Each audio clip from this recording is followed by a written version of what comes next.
All right, folks, I'm stopped up here on the return road. She's pushing water out of somewhere. Fortunately, it ain't hot. You see it coming out right there.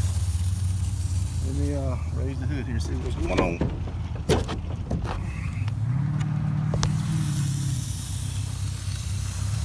It looks like the radiator busted. That's going to end my night, folks. You see right there. Okay, folks, second pass. Definitely got some issues, but the biggest issue we had when it was quarter mile. Crossed the quarter mile stripe, I saw a mist of water on the windshield. There's a few clouds in the sky. I thought, well, maybe that's rain. I looked down at my temperature gauge, it was 240. That ain't rain.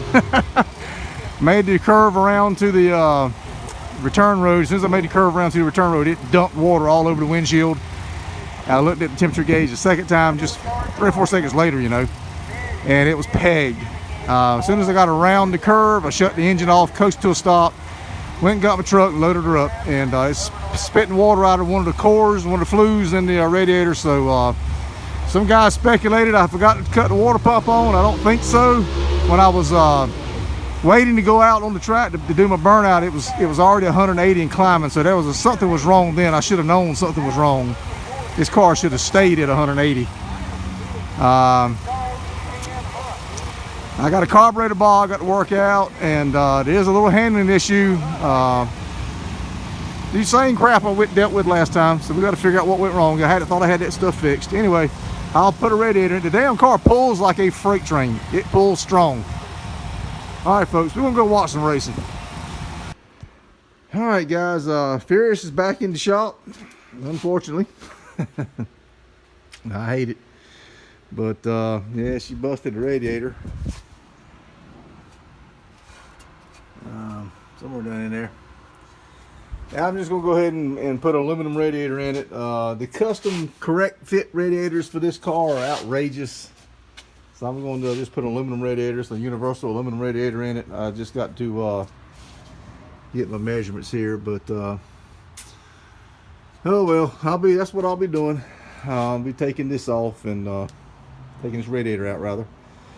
And this motor seems to be fine. There's no best I can tell, there's no mix in the coolant bottle here, no mix in the on the radiator cap, and no mix on the dipstick.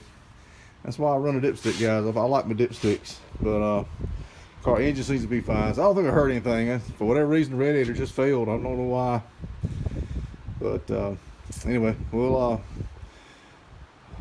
I'm probably gonna put another carburetor on. So this carburetor has faulted me from day one. I had it fairly decent at one point. It was running pretty good, and it faulted me last night. So you know, it's a vacuum secondary. I'm gonna put a mechanical secondary pump on it, and have fun with it.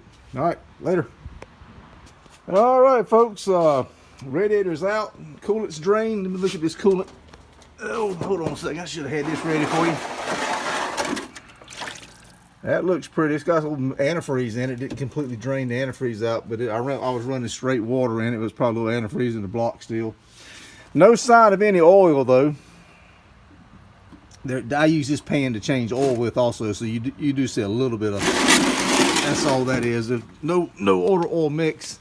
Here's the radiator. As you can see, it's got some issues. This is probably the original radiator that came in the car, and it's an old automatic transmission radiator, and somebody put a trans cooler on it with a fan. And I don't like the way they wired the fan up. It's weird how they did that. You either cut the dome light on or cut the fan on. Crazy. or you can flip it to neutral, but don't do neither. And there again, that's something I've never had a car wired like that. So I'm gonna have to just learn to cut the fan, the radiator, the trans cooler fan on every time I do a burnout and stuff, like when I get on the track. So anyway, there you go. Let me get some measurements here so I can order a universal radiator that's as close as possible to this darn thing. And we're also going to put it on the scales, see if we can save a little bit of weight while we're at it too. All right, folks, I'll be back with you.